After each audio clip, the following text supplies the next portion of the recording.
It was 1977. I had taken time off work to have a baby and stay home with her.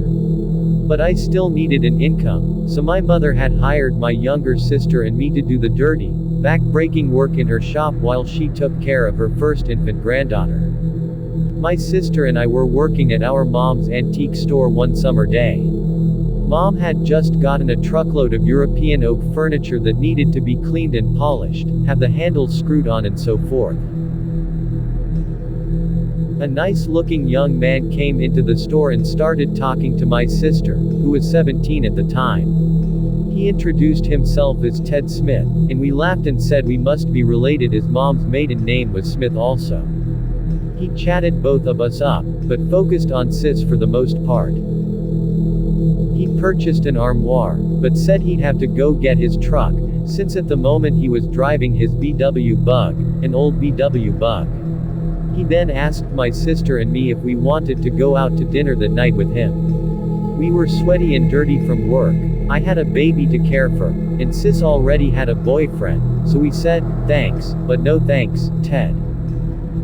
He asked me to ride with him to get his truck so he could drop his Bug off at the auto shop for repairs, but by that point I had to get home to my infant, right away, because I was still nursing her and I thought my breasts were going to begin leaking at any minute. However, he wouldn't give up trying to get one or both of us away from the shop. He said he could come back about 10 o'clock that evening for his armoire and asked whether one or both of us be there. We replied, no, we close the shop at 6, and we both have places to be tonight. He was persistent. How about tomorrow night? No, we close at 6 o'clock, except on Saturdays, when we close at 4 o'clock. He asked whether one of us could meet him early in the morning, like at 5:30 a.m., but neither of us wanted to. He was getting to be a bit creepy and Sis and I were eye-rolling at each other. Eventually, he said he was sorry but he couldn't buy the armoire if we couldn't be flexible. We hated to give up the sale, but after he had been there for 2 hours, we thought he was just looking and taking up our time. We still had a lot of work to do on the furniture that had just arrived in the shop. Finally, we just wanted to finish our work and go home. At 6 p.m., as we were leaving, his VW Bug was parked outside and he asked us whether we want to go for coffee. He especially wanted my sister to go. We said, thanks, Ted, but no thanks. Like we said earlier, we have plans, but he continued to be insistent.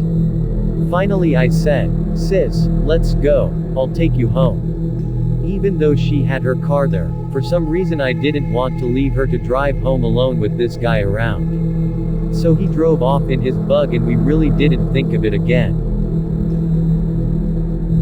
Until the next year, when this picture appeared in the paper. Theodore Robert Bundy was an American serial killer who kidnapped, raped, and murdered numerous young women and girls during the 1970s and possibly earlier. After more than a decade of denials, he confessed to 30 murders he committed in 7 states between 1974 and 1978. It still sends chills up my spine, writing this, and Sis and I talk about it occasionally. We were 2 lucky young women that day. If either of us had agreed to go, we would have been raped and murdered like the at least 30 other women Bundy kidnapped.